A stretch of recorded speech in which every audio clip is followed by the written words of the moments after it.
Hey guys, Mabuhay and welcome to Jay's Nest. Today is just a sit down video to talk about my pillars for 2021. Every year I come up with keywords that I want to focus on for the year for my own personal growth. And ever since 2019, I've posted them and I've been meaning to post this video and I want to share with you my pillars for this year. I have 4 pillars for my inner world and 3 pillars for my outer world. So I think of the inner world as the base foundation. So 4 words for my base foundation of how I'm navigating my inner world. And then I have 3 pillars on top, which is like the crown of how I show up in the world to other people. Now, first I want to talk about creating pillars and the importance of creating pillars. These are some questions you can ask yourself. What would you like to get out of life? Connect with your heart space and really ask yourself, are you taking life too seriously? Where do you need to focus more? Where do you want more love in your life? Do you want more close relationships? Do you want more laughs? Do you want more memories? So figure out your core desires, your core beliefs, and the things that you want on a soul level. And these things definitely do fluctuate every single year, depending on the growth you've had each year. And write down a list of words. It can be big, it can be little, but this will give you a good idea of the things that you want to focus on this year for your pillars for 2021. I feel like this camera angle and lighting is so weird. I'm next to my plants. This is part of my spring garden. I'm actually going to start my summer garden soon. I'm planting with the moon cycles and just kind of observing how that works. I am not someone who does New Year's resolutions. I personally prefer pillars because this gives me more room to have grace for myself along this journey of growth and self-development and emotional intelligence. I find that New Year's resolutions can be like set on specific goals, while setting pillars allows you to just flow with life and your natural seasons and learning about yourself. A lot of us as adults are learning about ourselves, learning what we like and what we like to do. So many people have been caught into the system of working that 9 to 5 and making money and paying bills, but that's not life. There's a whole life to be enjoyed outside of that, especially if the work that you're doing is not a passion.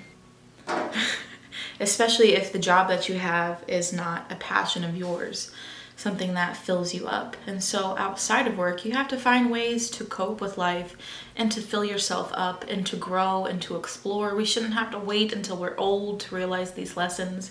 We can be in our 20s, baby. We can be in our 20s. We can be in our teens.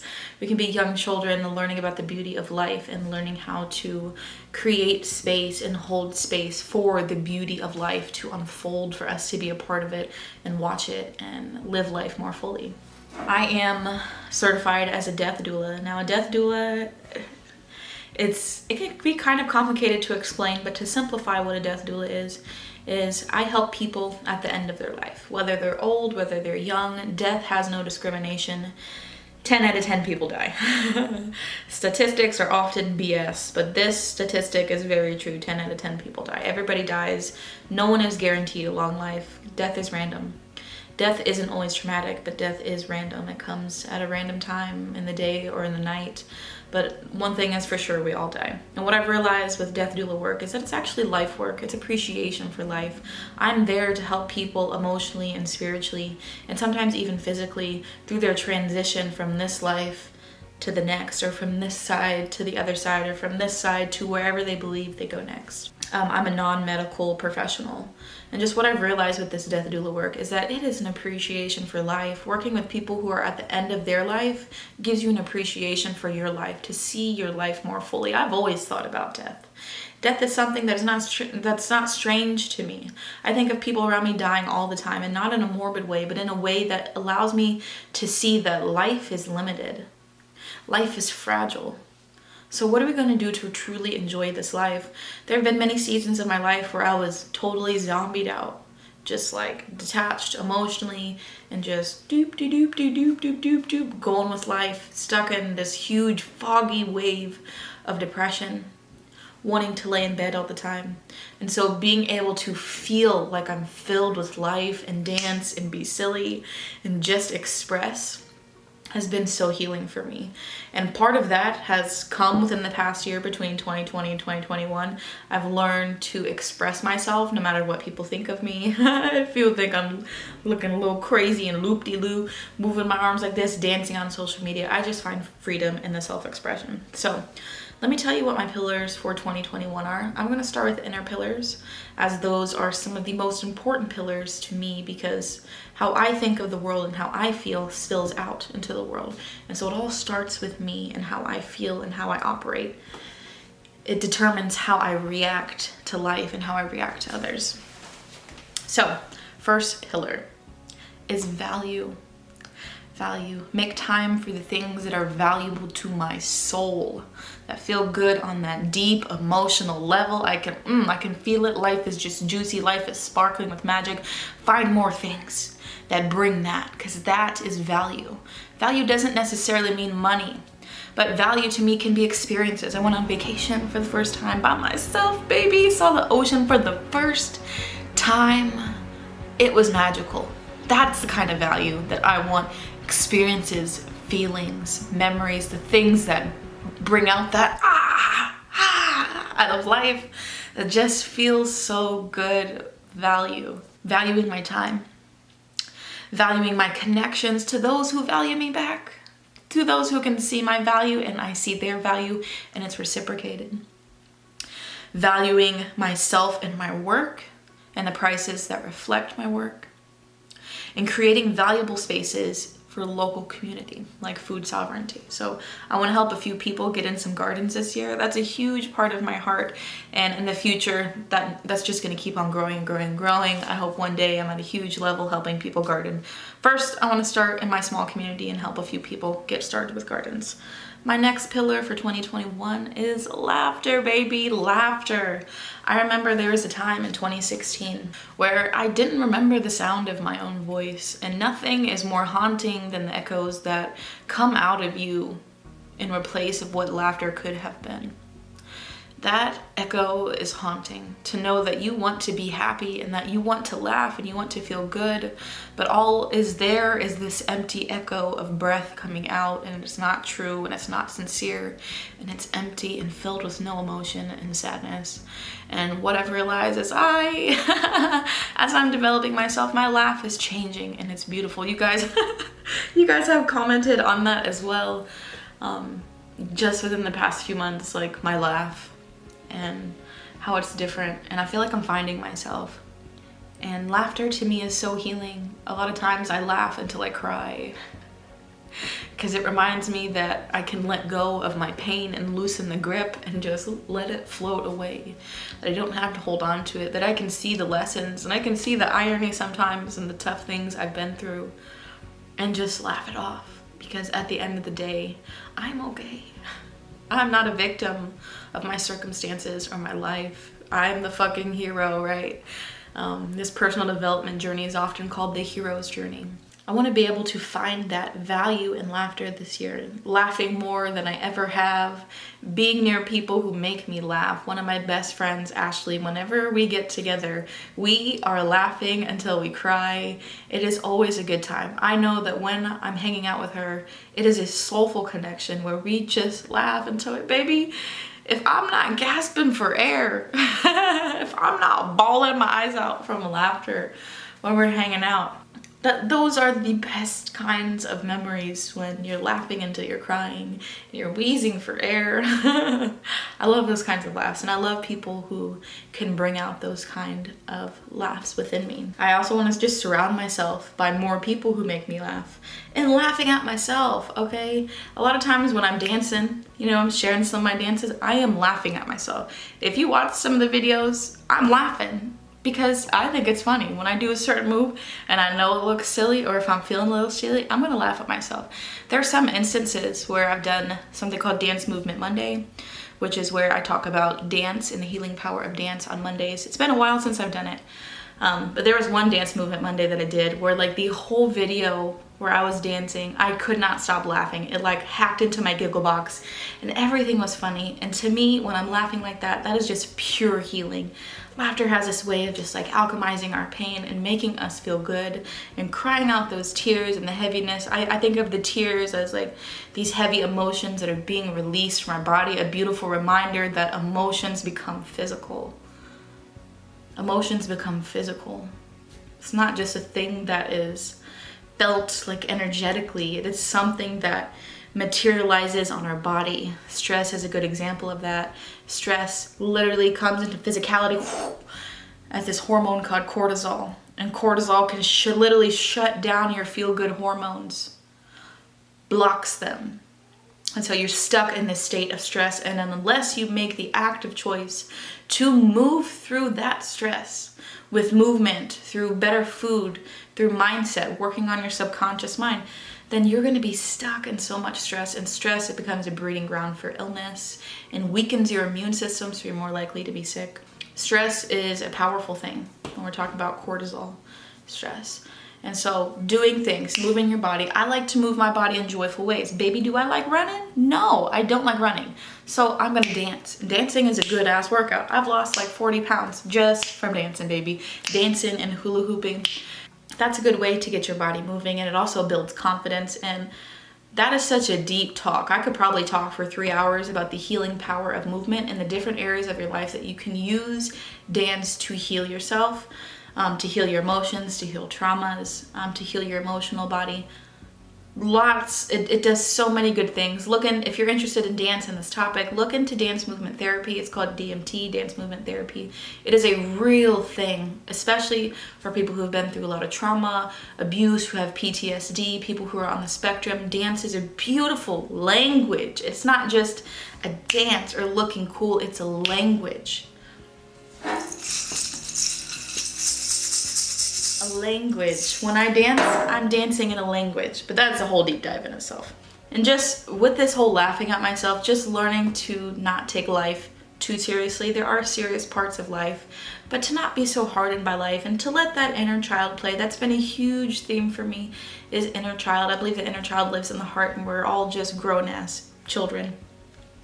At the end of the day, I don't believe adults are real. I just think we're just children running this earth. Another one of my pillars is focus. Learning how to focus. I realized I have a lot of brain fog, which has caused some memory issues, which freaks me out sometimes. But like learning to eat better foods to help combat the brain fog, moving my body, right, to release the feel-good hormones to combat brain fog, taking down my sugar intake. When I say brain fog has been really bad, girl, it's been really bad. And so I just want to be more intentional with my life and my time. Instead of spending 6 hours scrolling social media, like do something productive. Maybe do like a 15-minute workout. Maybe dance for 30 minutes. Maybe go outside with the kids and play a little bit. Maybe you drive down to the forest down the street and spend some time in nature. Just doing things that are intentional and getting in a routine. I do really well with routines. So getting focused and doing those routines is really important for me. And so getting myself on track and finding a routine that works for me and my lifestyle and also works for my children is something that I've been trying to piece together. A routine makes all the difference. I hate doing it. It's some Virgo shit. I need some more of that Virgo energy, but it's definitely needed for me to like be on track and stay focused. I definitely want to have more focus in my meditative practices. I do a lot of meditating while I'm dancing, but I think I need to practice more meditation while I'm just sitting. I do a lot of breath work, which is literally just breathing. Breathing is like one of my first tools when it comes to coping with anxiety and stress. It calms me down instantly. It's very tedious to do breath work, but it can calm you down really quickly. Highly recommend adding breaths to your toolbox of coping mechanisms for life. A lot of us breathe autonomously, just like on autopilot, right? And so when you take intentional breaths and you use that breath to focus on relaxation, it really makes a huge difference. I also want to focus more on work, making sure I'm putting content out. I feel like last year I didn't really put anything out because I was so detached emotionally from my channel and Jay's Nest. And when I look back, I actually had plenty of content last year. It wasn't consistent every week, but I still did a lot of content last year. However, it felt like I did none because I wasn't really there, if that makes sense. I was so focused on my inner work, and I want to make sure this year that I'm still doing my inner work, but learning how to integrate work with that, because last year I pretty much put down all my work projects, all the companies I was working with, I put it all down, didn't work for them for months, just so I could like get straight. And I think I needed that last year. I needed to find myself. I needed to cope with some of the deep pain I was going through. And I needed time to find myself. I needed time to take a break. And I guess in that way, I'm really fortunate that I even had an opportunity to do that. However, this year I want to still work on myself, but also still work. You know, I'm a single mom now, so I don't have a choice. I have to work. So I have to learn how to integrate these things. I'm going to school. And so I have to find not perfect balance, but I have to find days where I'm in my school, days where I'm in my work, days when I'm taking care of myself and flowing, and some days where all of those are flowing together. Again, I don't believe there's such thing as perfect balance all the time. And I just don't think that's the goal, because life has its ups and downs, and we have to hold grace for ourselves to experience the ups and the downs and the lows and the highs and everything in between. If you deny your angry emotions or your sad emotions, you're bypassing who you are and what you feel. Your emotional body has so much to tell you about who you are and the traumas you've stored in your body and the old memories you've hung on to that you haven't quite healed from, and how that affects who you are as a person today and how you interact with the world and how you react to people and how you speak and how you hold yourself and how you perceive the world and how you feel the world. And so it's important. It's important to take time for yourself, but it's also important to know that there's no such thing as perfect balance all the time. And that if we go on a really high high, sometimes there's really low lows too, and that's part of it. And it's uneasy and it ain't perfect. And that's just part of life, and learning to ride these waves with grace. And then the next inner pillar is grace. Just holding grace for myself. I really brought that word into my life in 2020, and it's changed. It's changed me. Like learning how to accept grace. Grace to me is just like this feeling of flowing with life, forgiving yourself, seeing through higher perspectives, and unconditional love. That's what grace feels like to me, but holding grace for myself. This is not about just like letting people walk on me. What happens when people have a big heart, right? We want to love, we want to show grace to everybody and forgiveness and whatnot. But when you have a big heart, sometimes people can overstep your boundaries because you're so loving, you're so giving. Any Enneagram 2s out there, you know what I'm talking about? And so you have to put up boundaries. When you have a big heart, you have to put up huge, solid boundaries. Boundaries are important. And it's not something that's taught, it's something that we learn as life goes on. But you can take moments where you like carve out what is a boundary for you, and how do you create boundaries? You create your own inner truths. What is true to you? What is true to you in all different types of areas in your life, within work, within home, as a parent, as a lover, as a family member, as a sister, as a daughter, all of these things. How can you draw boundaries in your life so that your inner truths are always honored, always honored? Maybe that's something we can talk about another day if you're interested in learning how to draw boundaries. I'm not a spokesperson for that, but I can share a few things that have really worked for me in learning how to draw healthy boundaries with people. Boundaries for me come physically, they come emotionally, they come energetically. And yeah, those are the boundaries that I draw for myself. But having grace for myself really feels like one of the biggest forms of self-love. Growing up, I really beat myself up mentally, right? About who I was and what I was doing and what I looked like and what I was amounting to and how successful I was, and just all those thoughts, right? Of like self-worth, self-doubt, and just learning how to quiet those things. And give myself grace for the season of life that I'm in. I fully understand that the things I understand in this moment are going to be different than the things I understand in 10 years from now. The woman I am in 10 years from now is going to be a totally different version than this version of myself. And so I have to hold grace for that I don't know everything. And that maybe me in 10 years is looking back and it's like, oh my gosh, girl, why'd you do that? Oh my goodness, why'd you do that? And, you know, like my future self one day is going to have to hold grace for this version of myself. You know what I mean? She's gonna have to hold grace for this version of myself.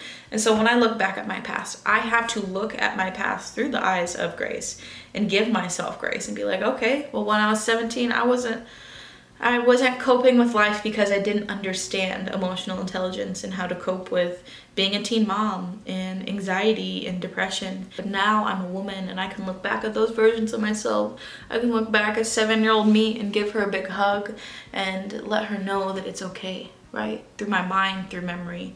And this is kind of where I learned to hold grace for myself. That's just one way I learned to hold grace for myself, by looking back at my past and my mistakes, or the times I was hurt and felt trauma, or I felt fragmented, and I go back to those places in my mind and I think of that version of myself and I hold her and I hug her and I let her know she's safe and she's okay. But also show grace for this present version of myself when I make real-time mistakes, you know what I mean? And not beating myself up for not being perfect. Life isn't perfect, it's not, and it's so much more enjoyable when you're not beating yourself up, okay? When you're not beating yourself up. I don't remember how many. I think that was my 4 inner pillars. My outer pillars, family. I want to make more memories with my family this year. And there's a lot of fun things happening this year. And that just makes me really excited. I just, growing up, I wasn't really close with family, you know? And that's something we create. You know, maybe you're lucky enough to live in a family where closeness to family is something that is shared and passed down from generation to generation. But when you have family, which is like emotionally go at each other, or they've been hurt by the past and they don't know how to like walk forward or apologize or accept apologies or give apologies or anything like that, you know, family, talking about family is just like a whole nother dimension. You have to create closeness with family. That's something that's felt, that's something that is shared through time, through respect, through love, through memories. And so I want to create more memories this year with family. Another one is play. Oh, baby. This brings me back to the inner child. This brings me to the heart space. This brings me to the word joy, which is another one of my words, I think. Just being able to feel joy and experience joy and be in joy. And I just want to lay down like the seriousness of being an adult. Like, why are you so serious? Don't take this so serious, okay? But yeah, just not, it ain't that big of a deal. Like, we literally build big deals with our emotions and the energy we pour into it. Like, something doesn't have to be a big deal, depending on how we react to it and the energy we feed it with that emotion. So things don't have to be big deals all the time. I'm a Scorpio moon. Everything is a freaking big deal, okay?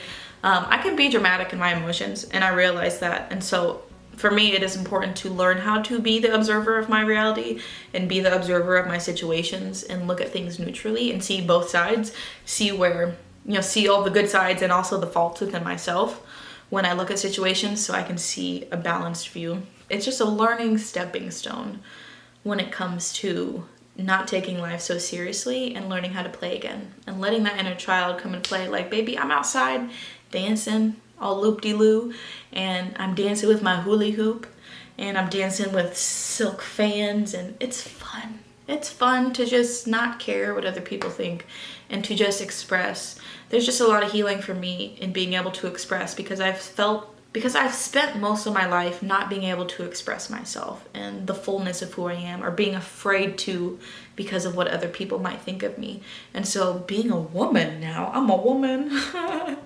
It doesn't feel like I'm a woman. It really doesn't. It's weird to even say that, but like, I'm a woman now. I don't feel like I'm a woman, like a real woman now. But it's cool to be able to like accept myself for all of my weirdness and my quirkiness and just own it. And just like, that's me. Why am I trying to hide it so I can fit into a box and like chameleon and conform with the world so that everybody else around me feels comfortable? It's just a beautiful journey to be yourself and have a safe space to express that, whether that's in private or you want to share it with other people, you want to do it with your friends or your family and be silly and dance and hula hoop, or you want to share it online and inspire other people to do it, or just connect with other people who do it as well. There's a lot of power in that self-expression, and for me, self-expression in itself is healing. So courage is another one. I just want to be courageous and stop walking on tiptoes and eggshells, expecting life to just happen.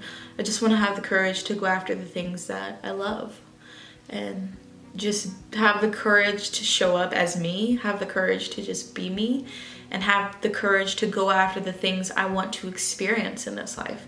What do I want to experience in this life? I want to experience a lot of things. I want to travel. I want to do things that I love. I want to inspire people to garden, right? I want to bring people back to that connection that we have with Earth. I'm so woo-woo when it comes to that, but I love plants, and they are alive, man. They are alive. They are alive. And just interacting with nature, it responds, and it's beautiful. Nature is beautiful, right? Nature is so beautiful. I would travel the whole United States just to go to nature sites, because nature is just that beautiful to me. I think a lot of people feel that way. They want to travel and see all the beautiful places within the earth. There's so many places I'd love to see. And so I want to have the courage to do those things, to do the things that I want to do, and have the experiences that I want to experience in this lifetime, by helping others, by growing myself, by leaving a legacy with my family, something that will live on, that will help them grow one day as people, and to grow real things, to grow nature and plants, and to bring people back to the forests and trees and flowers and vegetable gardening and food sovereignty, and finding our own justice within the food system that we create through growing our own food and collecting seed. Like that in itself is a powerful movement, to grow your own food in your backyard. I'm still soaking it up. I got my plants here, and I love these plants. And it is so exciting to be able to grow my own food, quite literally to grow my own food. Because our food system is so broken. Our food system is so broken. And I made a podcast in 2019 about this subject specifically, but I was too scared to post it because I was like, people are going to think I'm woo-woo. But that's how I've realized this is how a lot of gardeners feel about earth and like gardening, and that beautiful connection we have with the earth, but also like seed saving and our broken food system. And I think 2021 is time to talk about these things and have these conversations and be realistic about our food system and where we're going as humans, and like what we're evolving to and what we're leaving behind for future generations.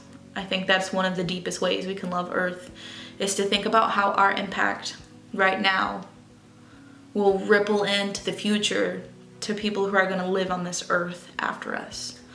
That's a powerful thought. But I love you guys. I gotta go make dinner. I love you guys. Thank you so much for watching. I'll see you next time.